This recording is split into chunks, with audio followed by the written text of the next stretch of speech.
Hi, I'm Lauren. And I'm Matt. And this is Publish and Prosper, where publishing, e-commerce, and marketing collide.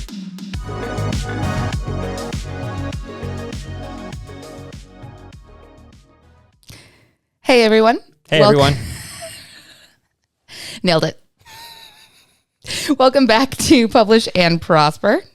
This is, I don't know what episode anymore at this point. 94. Is it? That's what you told me. Oh, that's embarrassing. And if you are listening and not watching, you will have noticed that Matt is not here with me today, which is why it's extra embarrassing that my co-host knew what episode this was and I didn't. But I would love to welcome back Paul, Hey, what's your title? Senior Marketing Manager. I feel like it changes every time I ask you that question. It does. Matt's a fan of keeping me on my toes with that kind of thing. Fair enough. Yep. Master of all trades, person that keeps this ship afloat. Probably. I'm super sufficient buoyant. title. Yep. Blog post extraordinary. No, blog host, blog content writer, copywriter. You can Those two are enough. Yeah. Those are the big ones. Content monger. Is that the Post-it note that we have on your desk? So. Yeah. Yeah. We got a lot of titles for Paul, but today that title is co-host of Publish and Prosper. It's my favorite title. And Paul has also done one of my favorite episodes so far of this year with me. Oh, thank you. So thanks for coming back. Hopefully everyone listening liked that episode too. You did. You better have. It was a good one. I'll link it in the show notes if you haven't listened to it, so you can go back and visit it again if you have. Yeah. But today we're going to talk about something a little different. Last time we were here, we were talking about writing practices and, kind of leveling up that process of taking what was a writing hobby and kind of building on that. And then, maybe for some people that are not completely neurodivergent like me and Matt and want to actually build a writing habit in a logical way. So definitely go check that out if you haven't listened to it. But today we're going to go a little deeper into some content strategizing and content planning. Less about the craft and the writing and stuff like that. This is the fun part. This is actually, I would agree with that. I know this is that seems counterintuitive, especially coming from somebody who studied writing for years. Yeah. I mean, I think it's sort of surprising to a lot of people because we're a content creation team, but the vast majority of what we do is actually strategy and planning. Yes. And so it's a huge part of being successful as a content creator is to strategize. Yes, absolutely. And I think that's something that is, for some creators, makes a lot of sense right off the bat. And I think for some creators, it's a struggle to kind of reach that understanding of, I am a creative, whether you are a creative writer, a video creator, an artist, photographer, whatever it is. A lot of people tend to frame that in, strategizing and planning and making a structured content calendar is kind of stifling my creativity. And I would argue that one, that is absolutely not true. It's actually giving you more room to be creative and flexible within that structure.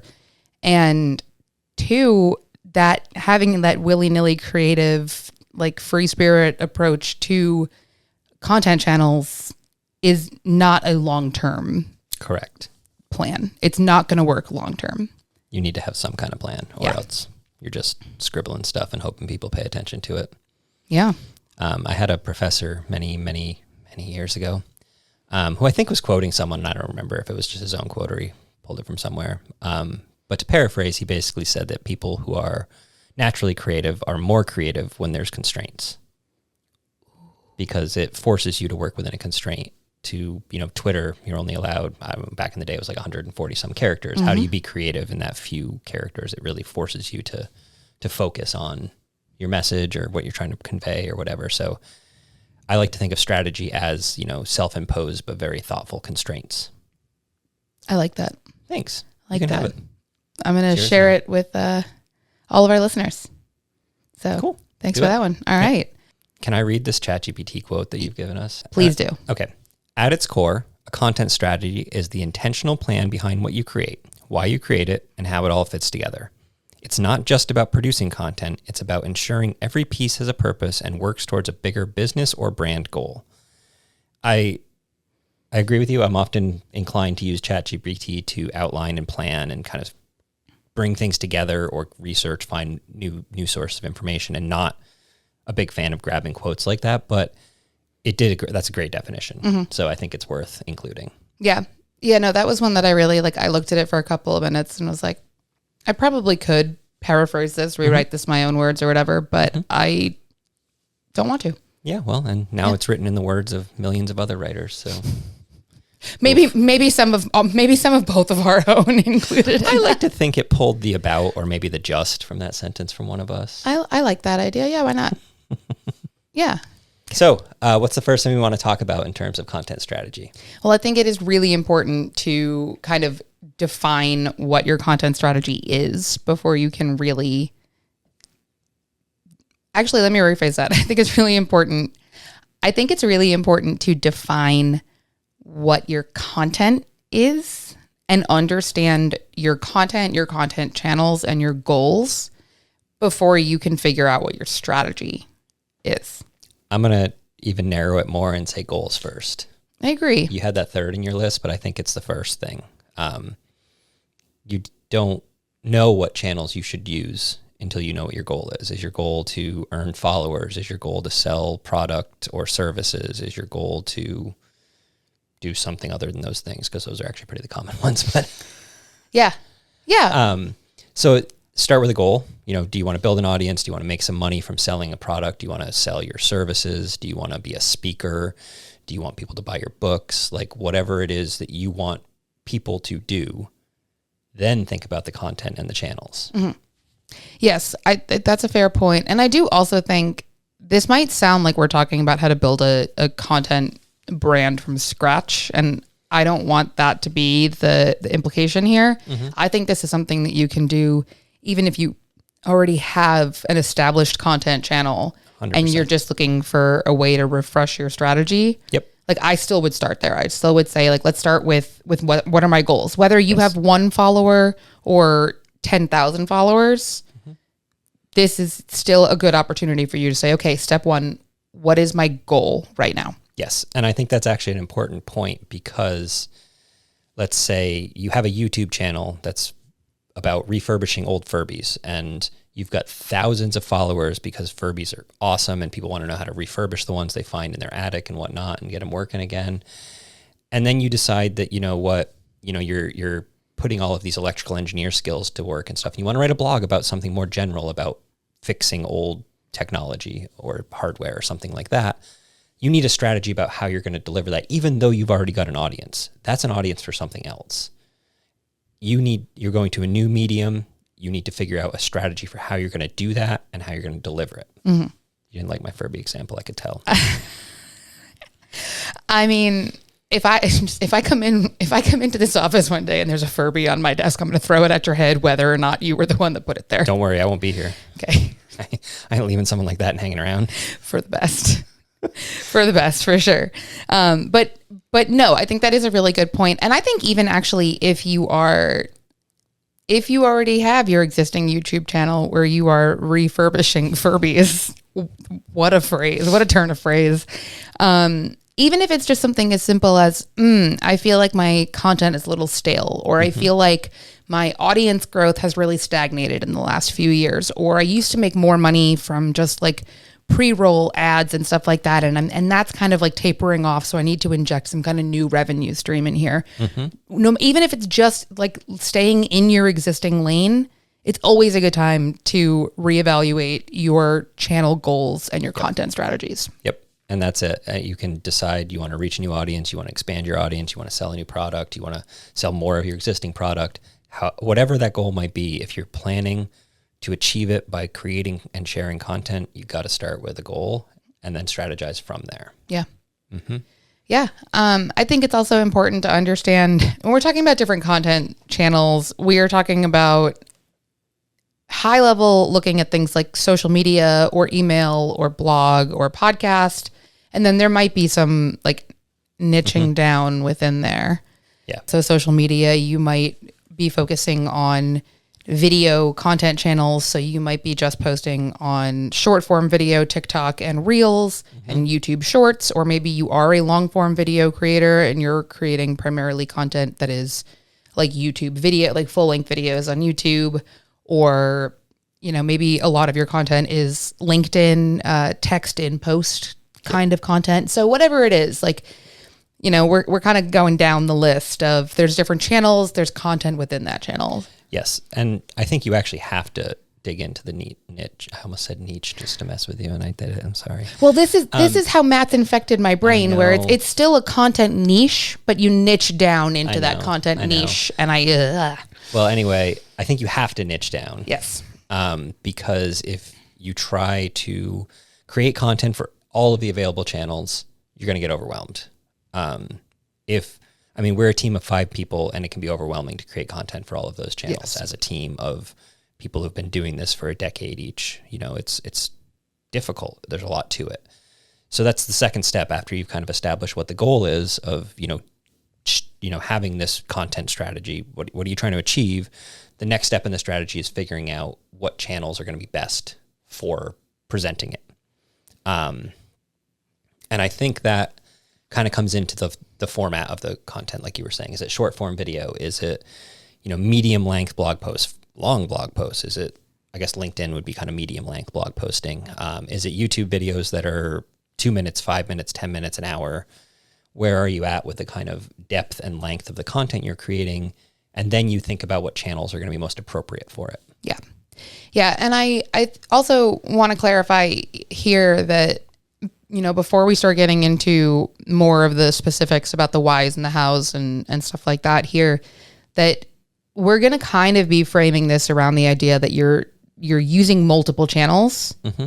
But I think that a really important way to look at it is that you have one primary channel and then you have supporting channels. 100%. And now you could be a content creator that is somehow managing to multitask in a way that you have multiple primary channels and they support each other in different ways. That would be really impressive if you were. Yeah, I'd like to meet you. Can you come talk to us? And get some time management skills from you, please. Please. But, think about it in terms of this podcast. I am the primary channel manager for this podcast. So this is my channel, but I use our social content, or I use our social channels to promote this, and I use YouTube to promote this, and I use email to promote this. So none of those are my primary channels, but I do create content and work with those channel managers as supplemental, secondary, supporting channels. I like to think of it as, yes, you have a primary channel and then you have delivery channels. Oh, yeah. So, email could be a primary channel if your content is a newsletter. But if you're creating podcast content, then your emails are really just letting people know that a new podcast is out. And then they become a delivery method.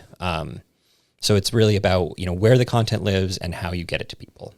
And so some of them, like a blog is kind of hard to be a delivery channel unless you're Substack or Medium. But even that's more of an email newsletter than an actual delivery method of the blog. Because in my opinion, SEO is basically dead. So there's not really a lot of reason to write for SEO in your blog. Sorry, Sarah. We're going to come back to that. Anyway. I'm going to bring you back for another one of that. Okay.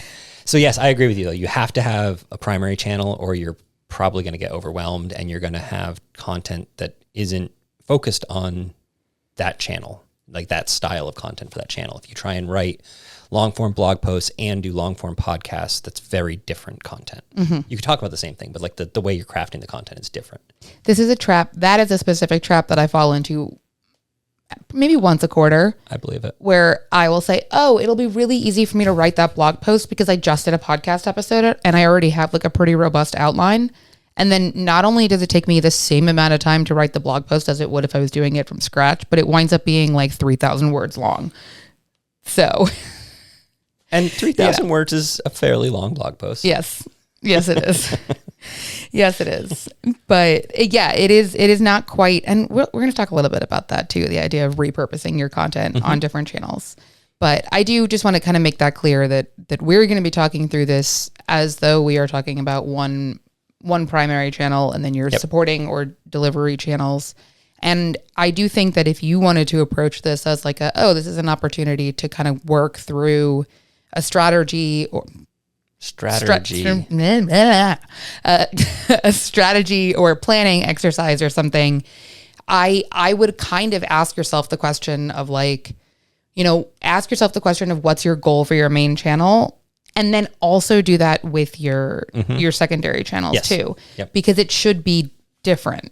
It should be like, if your goal for your main channel is, I want to grow my audience. My main channel is my podcast, and I want to grow my listeners and subscribers. Then the goal for your secondary channels is to drive people to that podcast channel, which is a different goal. Yes.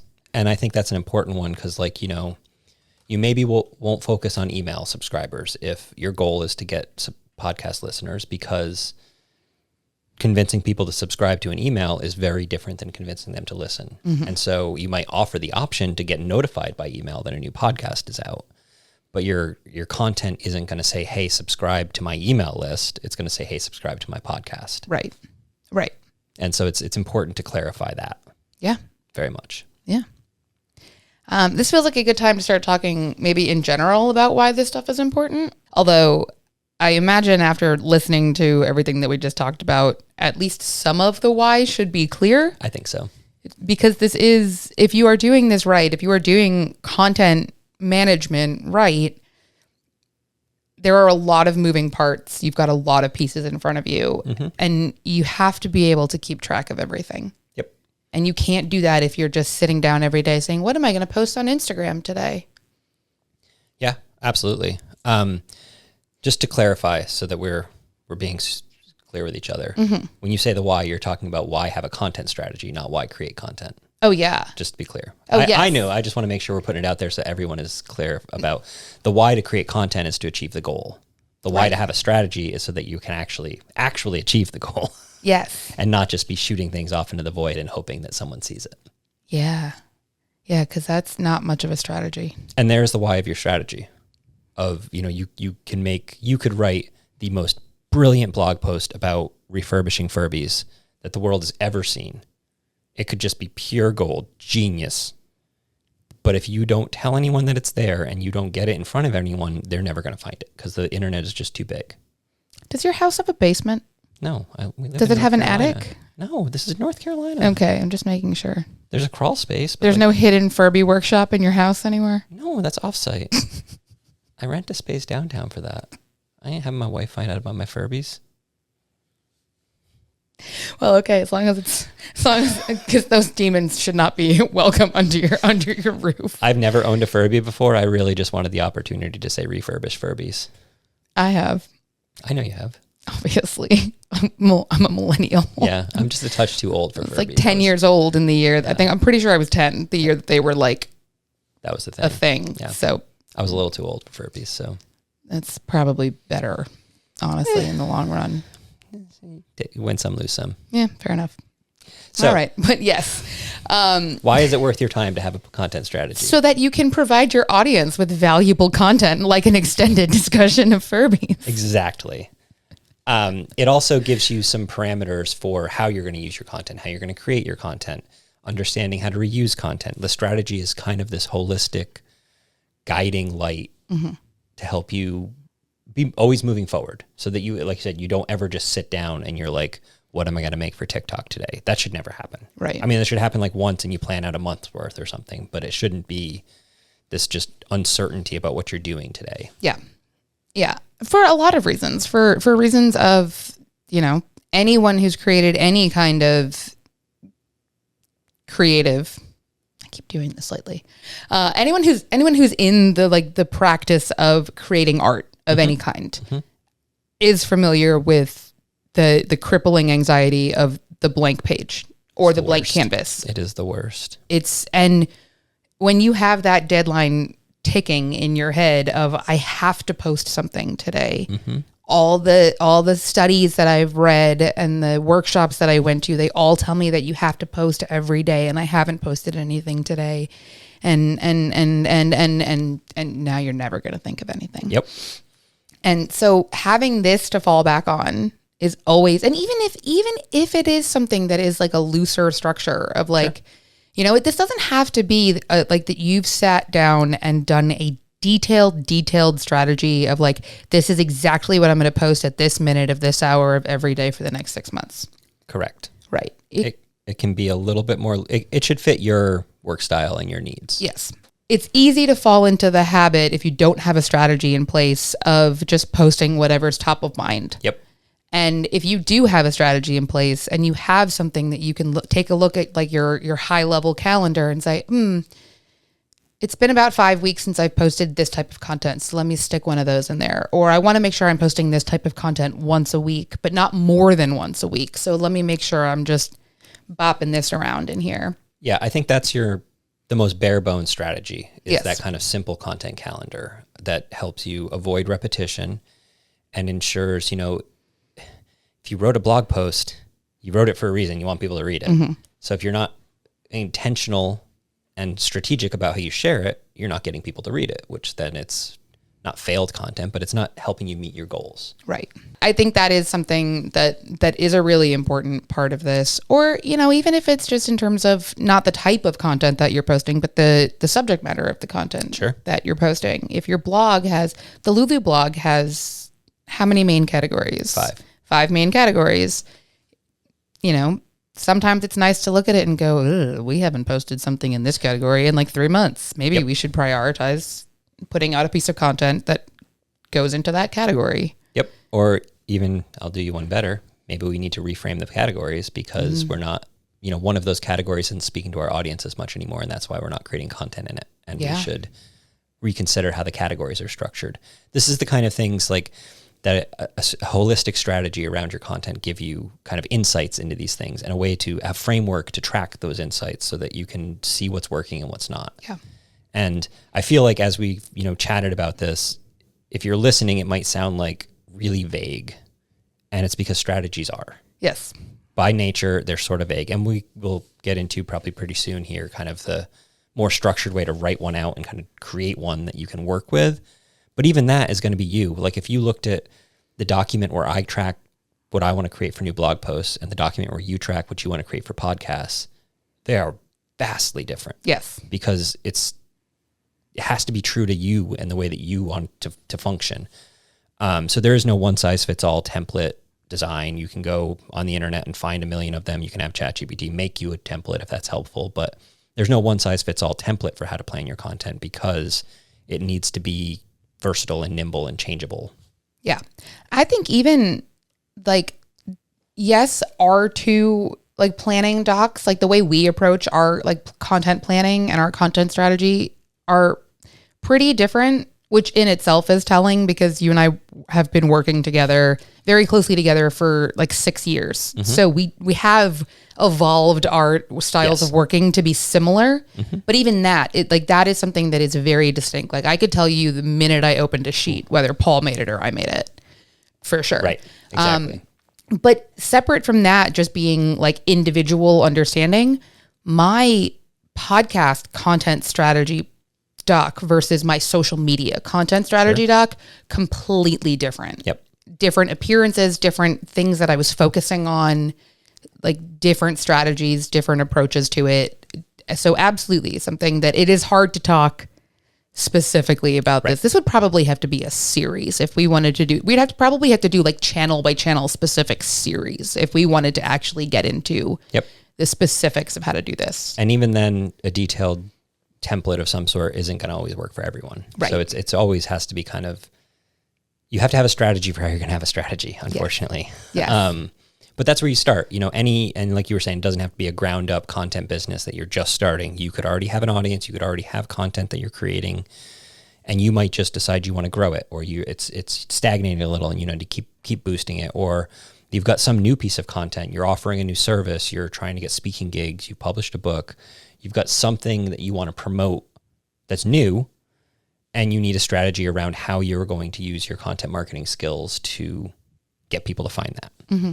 I actually think that this might almost be something that is more I don't want to say more relevant, because I do think that it's important information to have no matter where you are in your content channel stage, building, whatever.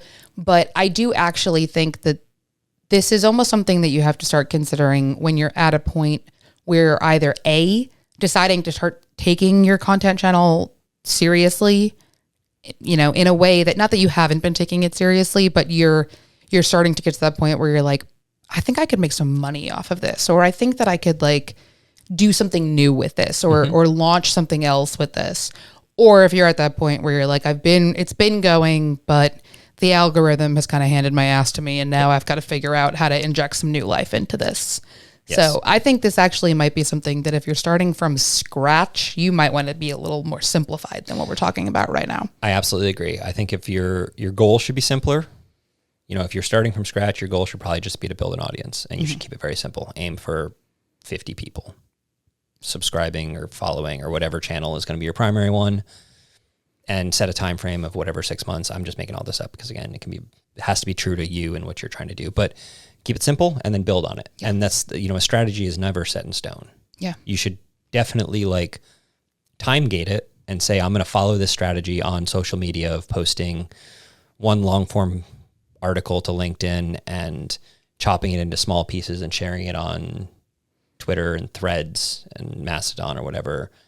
I'm going to share those 3 times a week. I'm going to write one long form content one time a week, and I'm going to do that for 6 months and see how it works and see where my audience develops and what resonates, and then change it if it's not working, or if it's working, amp it up. So change it in the other direction. I don't know. Yeah. And we will get more into that a little bit later in this episode, because your metric tracking is really important in kind of understanding your content strategy and building your content strategy. But before we do that, I do want to talk just a little bit about a couple other things to keep in mind with why and how and the value of doing this. One of the things that you will hear people talk about a lot when it comes to content that I don't actually believe in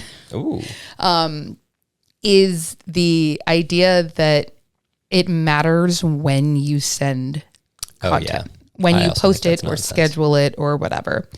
And now, I don't mean that it's nonsense in the sense that you can just post whatever you want whenever you want and you shouldn't have a schedule.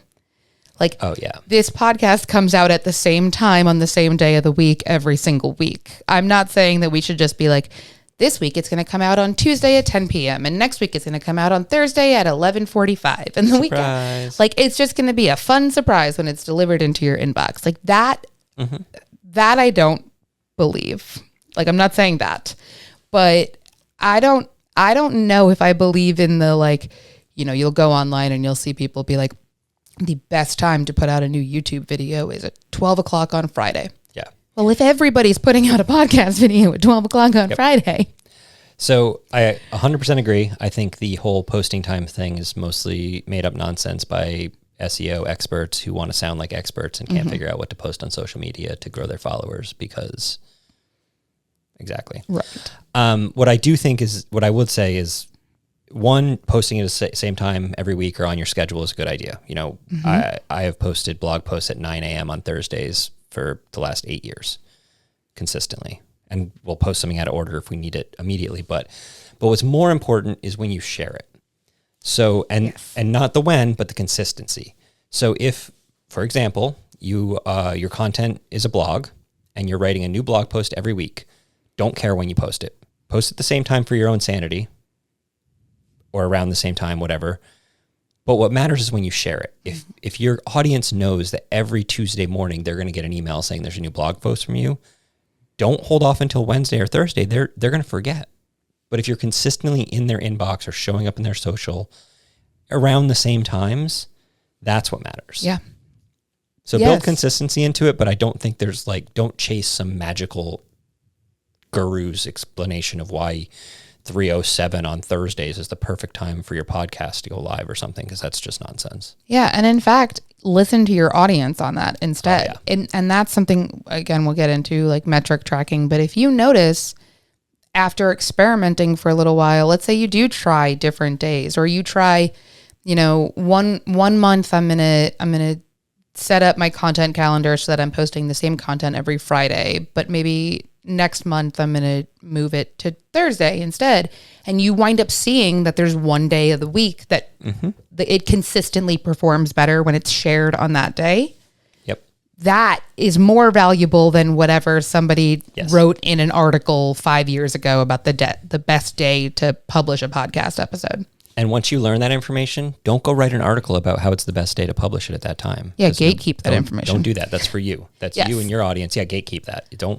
One, nobody cares because it's just not interesting. And two, it's very personal to you and your audience. That's important for you to track.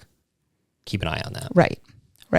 What I would pay attention to, and this is where content strategy comes in, and understanding having why it's valuable to have a high level look at your content strategy, is what window of time matters within promoting a new piece of content. So they say that for podcasts, the first 72 hours are the prime window of time for promoting a new episode.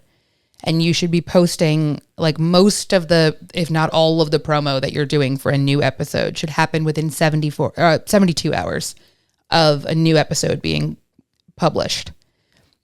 That is what's important to your content calendar. Not what day of the week you put out that podcast episode, but how you use whatever that recommended window of time is. And making sure that you say, okay, if a new episode is coming out every Wednesday, I know what my content plan is for Wednesday, Thursday, and Friday of every single week.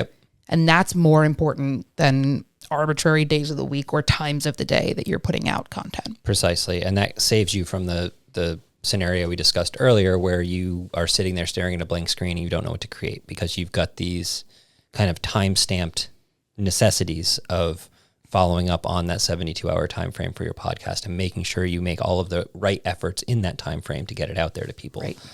So that then you can move on to the next piece of content, because that's the next part of your strategy, is that it's never ending. You don't get to stop making content if you want people to pay attention to your content, unfortunately. It's never ending, but it is also, it is a cycle. It is a content cycle. Yeah. Content is not disposable unless it performed so poorly that you want to pretend that it never existed in the first place, which is understandable. It happens. It happens to all of us. Absolutely it does. Hopefully not with this episode, but definitely some episodes. I mean, if you went into our blog dashboard, you would see a little graveyard of posts that have failed and become hidden, and now they just live there so I can, stay close to my shame. R.I.P.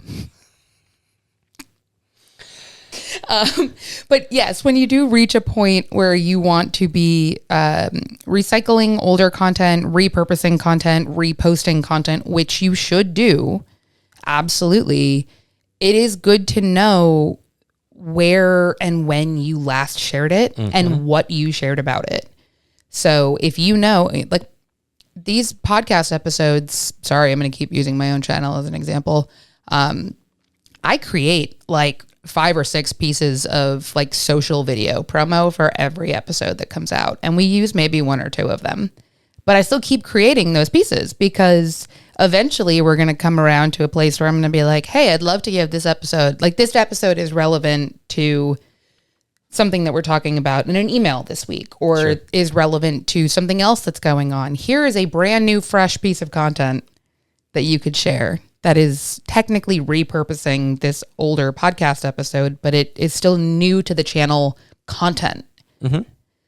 So it's a lot easier to do that when you know what you've already shared and used and created. Exactly. Yep. It's the part of the strategy is that organization that gives you the ability to quickly understand what you have done. And that is going to give you the opportunity to find gaps in the content you've created or to learn from your audience. If you posted a video about how to properly wax your skis and someone is in the comments is that's great. I'd really love to know how to make my boots not fall off when I'm skiing. That sounds horrifying, but I don't know. You didn't like the Furby one, so I'm going to a different example. It gives you a sense of what more content you might want. So you're then able to build on that. And then as you write that or you make that video about how to properly attach your boots to your skis, you can then reference back to if your ski waxing video, and I don't like the ski one either. I should have really thought of better examples before I rolled up in here today. I'm sorry. You're going to cut all this anyway. It's fine. No, I'm not. This episode's going to be 2 hours long. Oh, sorry, folks. Unedited. I'm so sorry. I'm not. So sorry. But You will be. Which is actually a really great segue into the final point that I wanted to make about why we are only on part 2 of this outline, and we've been recording for 45 minutes. Holy shit. And that is time management, and that is understanding. I think a lot of people that are at a stage in their content business or brand or content channel that they are still like, this advice is valuable to them. They are probably solopreneurs. They are probably solo content creators, not using any like personal help, professional help, and maybe not even any like paid software help at this point.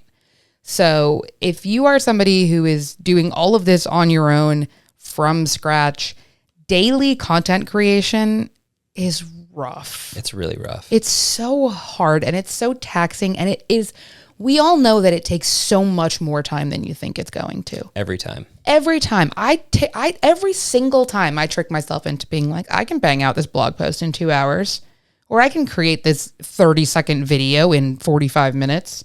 And that's never true. No. Never.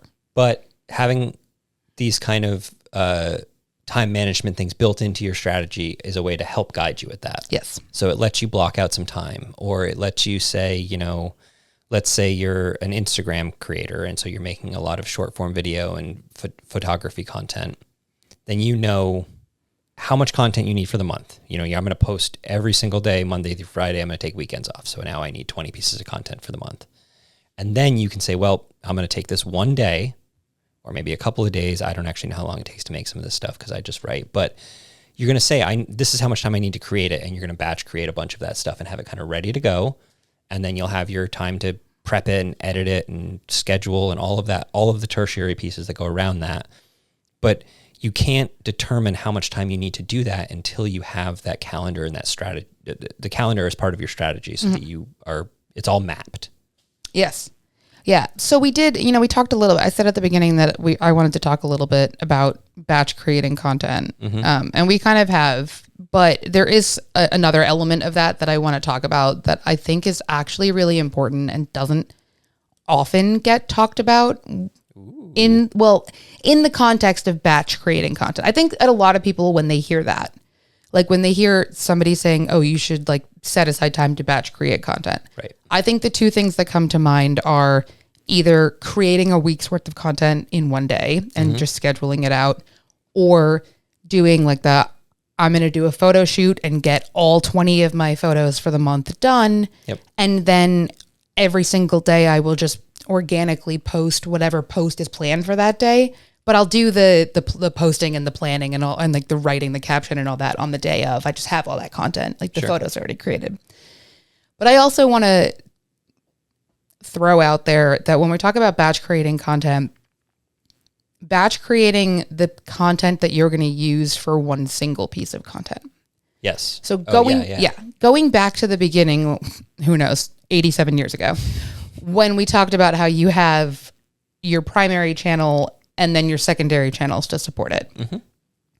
If your primary piece of content is a blog post, you still need, like you're writing the blog post, you're creating that blog post, but you still need promo content or delivery content for that. Yep. So if your secondary channels if the secondary channels that you are using to deliver that blog post are a newsletter, Instagram, and LinkedIn, create that content at the same time that you're creating the blog post. I agree. Absolutely. It's so much easier. Yep. And you name the right number of channels too. Yes. Because that's one main channel, 2 to 4 secondary channels. Don't do more than that or you're going to overwhelm yourself. Maybe, one day you build up to a point where you can do more than that, or you have a team working with you that can help you with some of that. But you're absolutely right. If you can kind of merge all of the content creation process together for all of the channels, both the primary one and the secondary ones, that's going to make it much easier for you to do this kind of in one go, or in, a kind of framed up way that doesn't feel like you're sitting down the morning of you need to post something and writing it out. Because that's just stressful. And the biggest thing your strategy should do is help relieve you of the stress so that you can actually enjoy creating the content, right, and enjoy getting to know your audience, or, capturing new email subscribers, or whatever it is your goal is. That's one of the things the strategy really has to do. Yeah. Yeah. I think that that's really too often overlooked is, and like exactly what you just said with the idea of like, oh, use this to free up time so that you can spend more time speaking to your audience on social media. If you're spending your whole day coming up with what content you're going to post on social, you don't have any time to reply to the comments that people leave on that post once you've posted it. Yep. Or go find peers and respond to their posts, right, so that you're showing up in other places as well. Right. One thing I will say about batch creating, if you're like a WordPress user and you post your blogs on WordPress, you might notice that it gives you a Facebook and a Twitter, an X thing, and a little email newsletter thing that just automatically populate with some content. Don't use any of that crap. Just don't do it. I mean, maybe if you're very, very new and you're just writing posts to kind of bankroll some, like you were saying, year one podcast, no metrics. I know.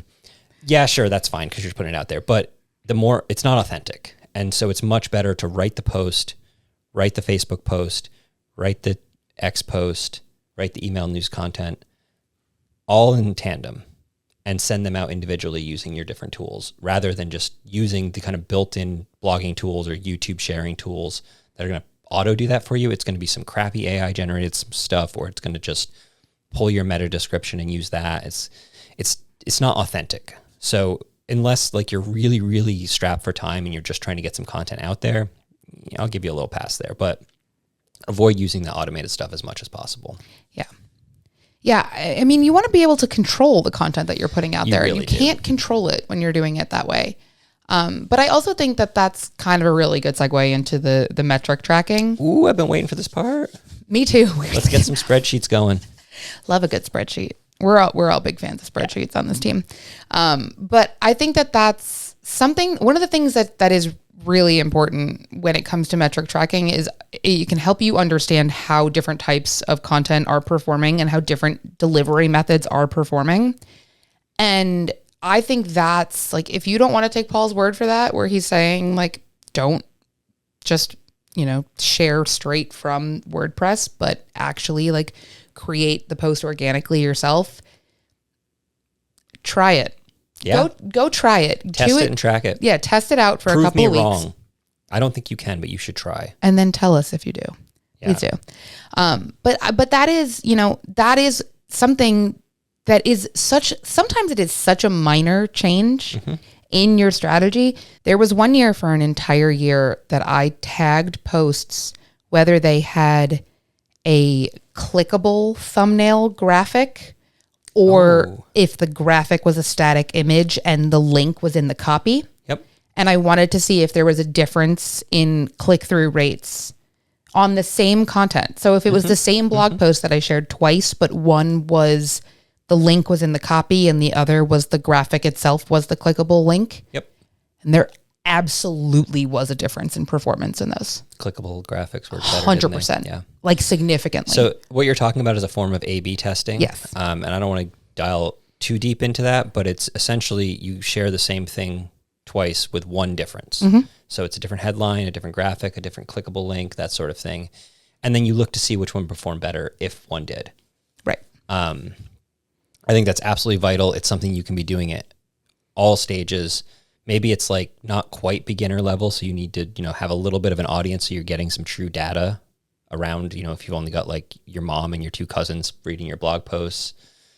A/B testing some social graphics is maybe not important. Yeah, because you need a baseline of what your metrics are in general in order but to it is see how the you difference. take your that's part of your content strategy that is kind of like tier 2. Yes. But it's a vital one because it's how you continue to grow it, is you figure out what's actually working and resonating with your audience. Because as I said earlier, just like those marketing nerds that are going to tell you that this specific time and this specific day is the best day to post a social blog post on LinkedIn because that's for reasons, blah, blah, blah. All that's nonsense because it's always going to be relevant to you, the kind of content you create, and the kind of audience you have. The way you actually figure out what works is that sort of testing. Mm-hmm.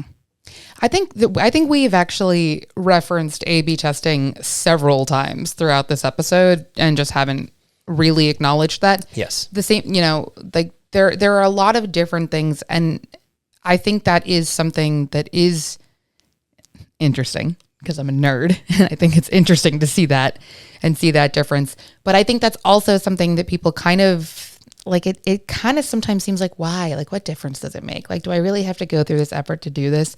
But you don't know what a little tweak could do. Like, I did see a significant increase in click-throughs on content when I said, okay, I'm only sharing clickable graphic links now. And you build on that. So let's say you're a blogger and you're sharing posts on Facebook and X, and you've tested out clickable links on Facebook versus clickable graphics, and you found that clickable graphics get 20% more clicks, which if you're not someone who deals with metrics a lot is insane and not normal. So let's do that. All of my graphics are clickable now. Now you've done that. All of your Facebook posts have clickable graphics. Now start messing with those headlines. Does a declarative statement versus a question work better in the headline? Questions bump me another 5% in their clicks. Woohoo! What do we do next? And you just keep iterating on those tests until literally every post you post is getting clicked 100% of the time, which is obviously never going to happen. But unless it does, in which case tell us, because we want to steal that strategy. Yeah. Absolutely. But no, that's how you build on it, is you find a thing that works and it gives you a little bit of a bump, and then you make that the new norm. And then you find another thing to test and you figure out what gives you a little bump and you make that the new norm. And maybe you discover that clickable graphic links with questions as the headlines and 2-sentence descriptions and a quote from a famous author are the gold standard. And you don't want to iterate anymore. You're happy with the traffic you're getting from there. Go work on something else. This is you adapt your strategy to the next phase. That's how you really, really grow. Yeah. And it's also something that is constantly changing on a lot of platforms. Everything. It doesn't matter what channel we're talking social or any of the other content delivery channels. The algorithms, the things that they prioritize, the arbitrary rules that they have, the things that help your content get visibility or get suppressed. It's changing every day. It's almost impossible to keep up with this stuff. Yep. And if that is something that you're just going to say, all right, like I'm going to stick with my tried and true strategy and hope that it eventually swings back around my way. Sure. Like that is the thing you can do, and it might work in your favor. Yep. But if it is something that you're saying, okay, like I want to kind of stay on top of this. I'm noticing a dip because I am paying attention to my metrics, and I've noticed a pretty consistent drop off in them in the last few weeks or the last few months. Yep. Something isn't working anymore. Something that used to be working isn't working anymore. And now I have to go figure out what that was and figure out how to change it. Yep. And that's where that comes in. We did kind of jump straight to the end of metric tracking though, so we should back up. No, that was my bad. I took us straight to the end of how to use metric tracking to inform your content strategy. But I want to talk a little bit about not necessarily what metrics you should be looking at, but the different types of metrics that you should be paying attention to. Okay. Matt and I did an episode about a year ago that was a dive into metrics for authors and creators. Very good. Thanks. I'll link that in the show notes we're not going to go too deep into this. But there's a couple of different types of metrics that you could be looking at, and they all tie back to what your goals are for whatever your channel is. Yep. So I would consider looking at engagement metrics, conversion metrics, and growth metrics. Okay. And it's going to be like, we've said, I think the example that we used earlier was podcast channel is the primary channel, and I'm using 2 social channels and an email newsletter to drive traffic to that podcast channel. So the podcast metrics that I want to look at are growth metrics. I want to look at, are people subscribing to it? Are they listening? How far into every episode are they getting? Are they dropping off, or are they sticking around for most of it? Are they are they engaged? Listen, there are different. You're looking at growth and engagement. Well, yes, but I mean, it's going to vary from. But those are. I'm not really looking at like how many people liked this episode or something. I'm looking more for like actually engaging with it in a way that isn't necessarily a vanity metric. Yeah, I think that's an important point to make, because a decade ago, people really thought that like likes and follows were the most important metric, especially on social media. Right.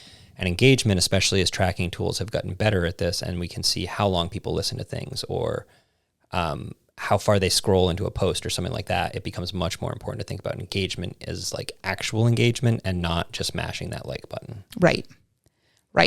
Now, there are ways. No, we can't deep dive into metrics. No.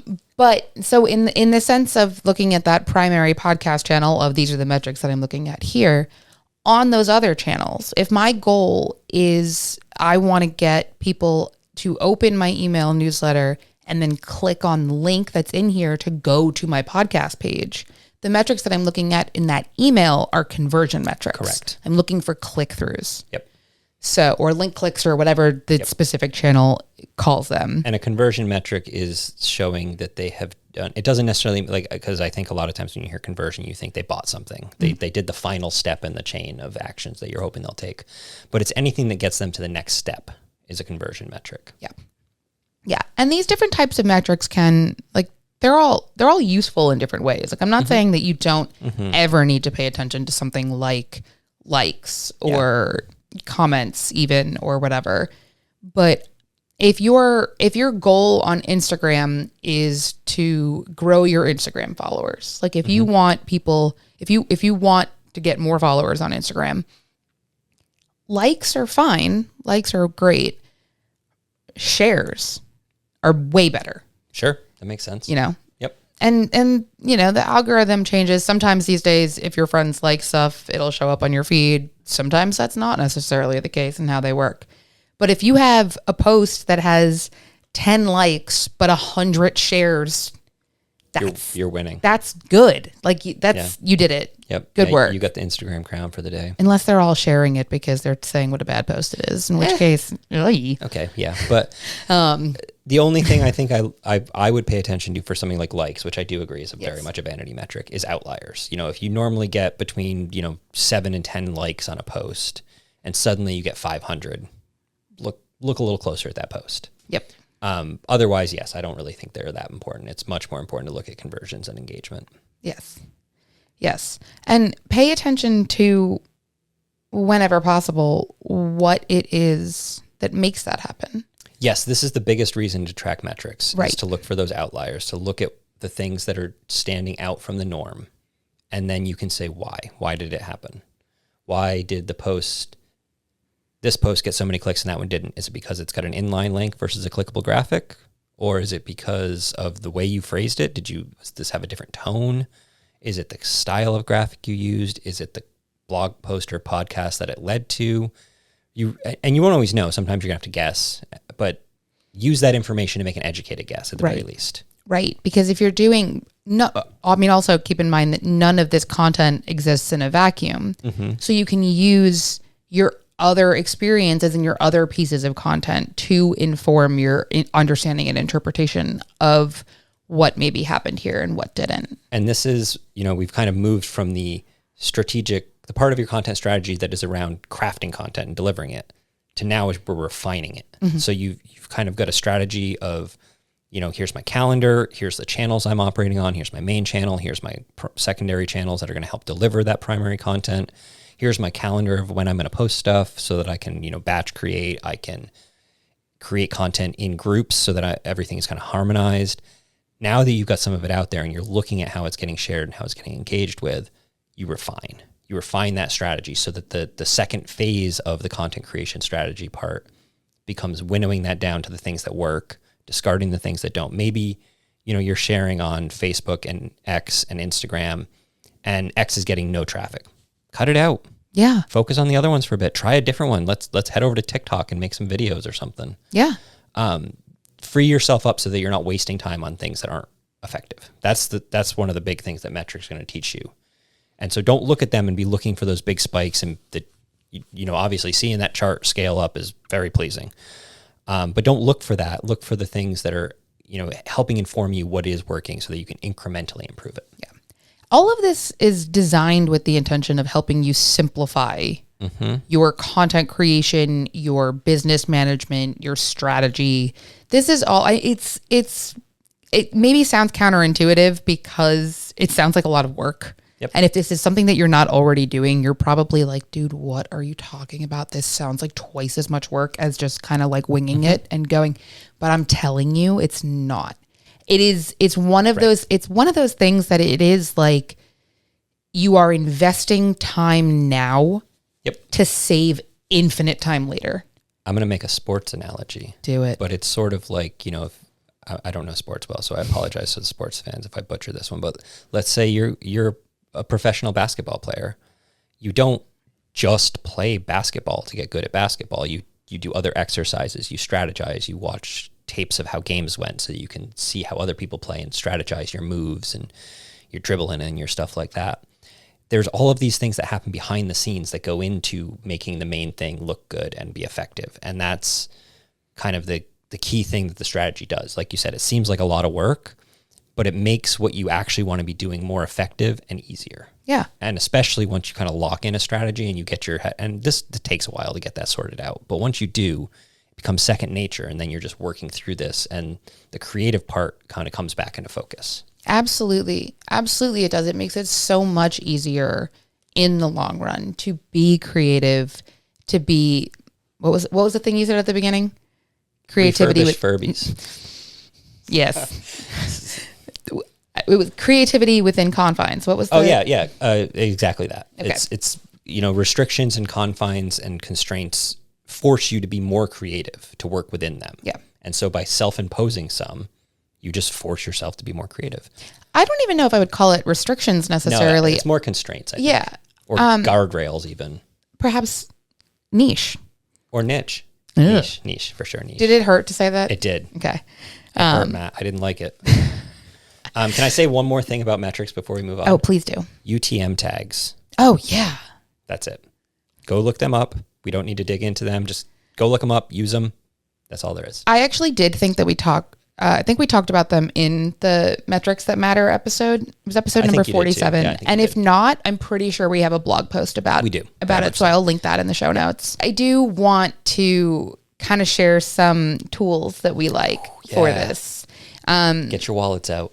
And well, I'm actually... No, I'm actually kidding. I'm actually going to say that my number one most reliable tool for content strategy and content creation, and the thing, if I had nothing else in my pocket, this would be sufficient, is Google Suite. She's right. And it's free.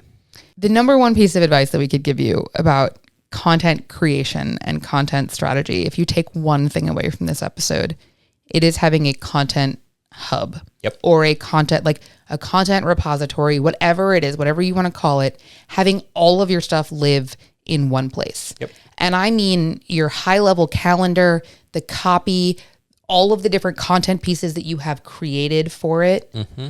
Everything living in one place makes it so much easier for you to have a high-level look at this is what content I have available to me. This is the promotional content that I have created for that. Here are my metrics for it. Yep. Here's when I've shared it in the past. And the easiest tool on the planet that will support you doing all of that in the same place for free is Google. Yep. This is not an ad. No, it's not. I mean, you want spreadsheets for organizing your calendars and being able to sort data. You want docs for being able to write content and copy so that you have an organized place to do that. And you want folders that you can have subfolders in to get stuff sorted. Right. And I 100% agree Google is the easiest one to use, and that's where I would start.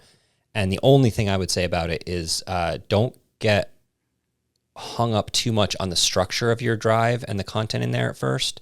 Just create some stuff and then maybe come back and organize it in ways that make sense once you've got into it a little bit.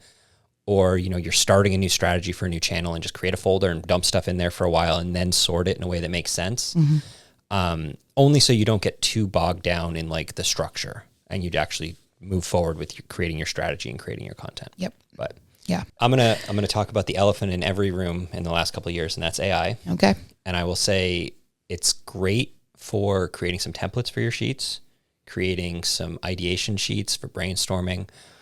Obviously, you don't want to use it to create your content. I think that's a mistake that we're moving away from now. So I think we can kind of just quickly go through that. But don't be afraid to let ChatGPT help you with strategizing, with developing kind of outlines of, feed it into it. This is the primary channel. This is how many times I want to post content on it. These are the secondary channels. This is how many times I want to share that content on those channels. This is the goal I have. Tell it all those things and ask it to write you up a strategy, and then just let that be your baseline that you refine from. Yep. It's a great way to just avoid that blinking cursor on the blank screen sort of feeling and keep moving forward. So a big advocate of using AI in smart and ethical ways like that, where it's assisting you in doing some really tedious stuff that you don't want to do. Yeah. Also a great way to like have it go find some templates for these, maybe you don't want to go in and make a calendar the same way Lauren does, where you meticulously color code and size and organize and lock down your cells. Have ChatGPT make you a template and have it make another one if you didn't like the first one until it makes one you like. Or have it either generate or source the formulas that are going to help you do those things. Oh gosh, yeah. And we were talking earlier about how, it can seem like a lot of work that isn't content creation to spend this much time on strategy. But as you learn these tricks and you refine it, the strategy becomes second nature. It becomes just the basic routine that you're using to get that content created, and you kind of shift back to the content focus. So it's so worth it. Those are kind of the main tools, I think, actually. You could do all this for free. So I think that would be where I would start. Yeah. If we want to talk about some kind of additional things that are helpful, if you're really into task management, there are a couple of good options like Asana and Trello, or, we use ClickUp here. There's lots of tools that are out there that help you just create tasks, set due dates, track that you're working on stuff. I personally hate them. I'm more of a sit down, write out my to-do list for the day and work through it. But if that's the kind of thing you're into, there are free options, or, somewhat limited, but they do work for what you're trying to do. Trello is a great one for kind of simple workflow cards to keep you moving forward. I think that they're really helpful for reminder tasks more than anything else. Yeah. Those tracking tools help you kind of offload some of that mental load. Yep. And that's what they're useful for. Yeah. One other one that I'm going to shout out is for audience research, SparkToro. You get a limited number of searches for free. They're not terribly expensive, but I don't want to push for paid services. But especially if you're already creating content, you've already got a bit of an audience, but you're looking to branch out to reach some new folks.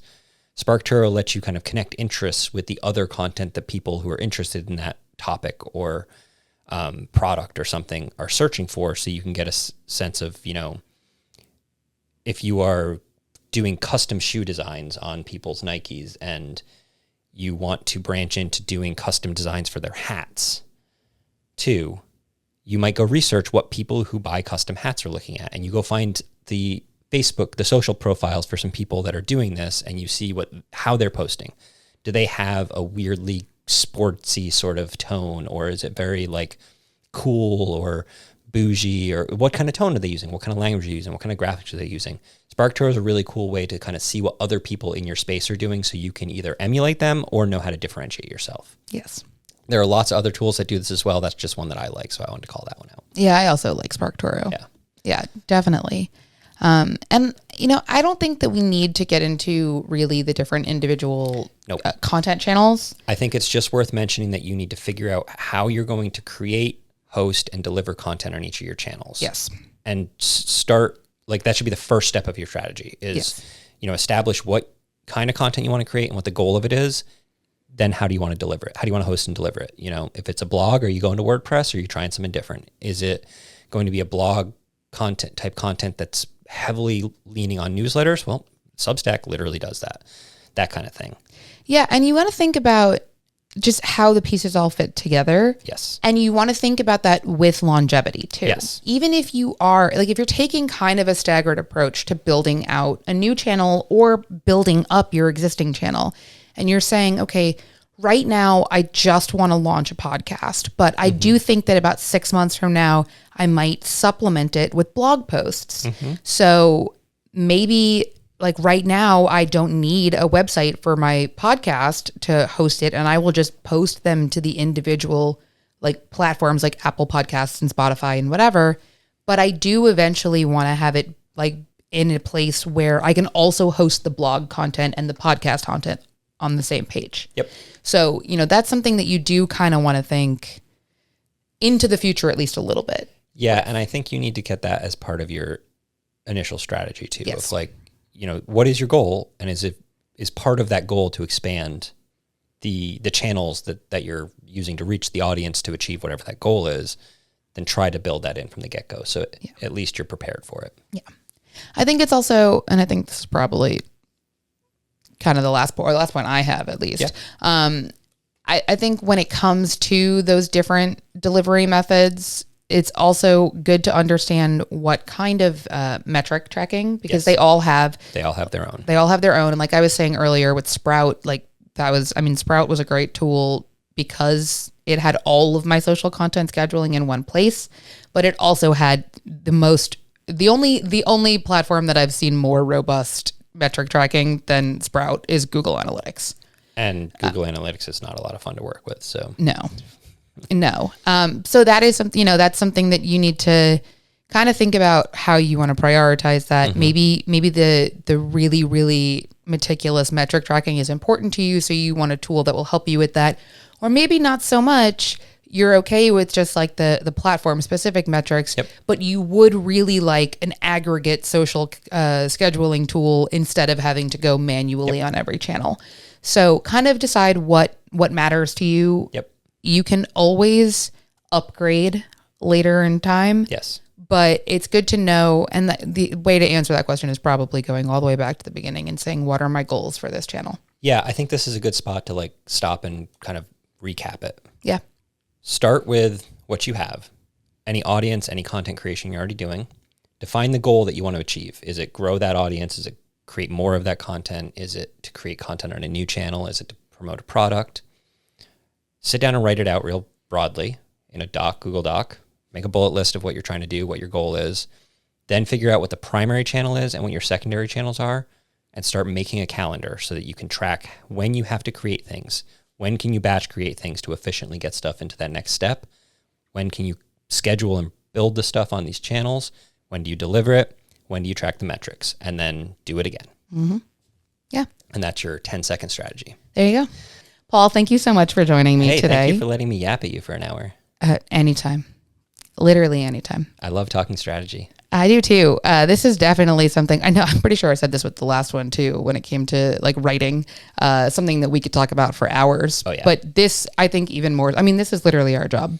So and this is what we do. We really took a really high level of this. So like, I'm going to just plug her podcast here, but like if there's some piece of this that you want dug down into more, send Lauren an email at podcast@lulu.com. And we'll either do another podcast or write a blog post or ignore you.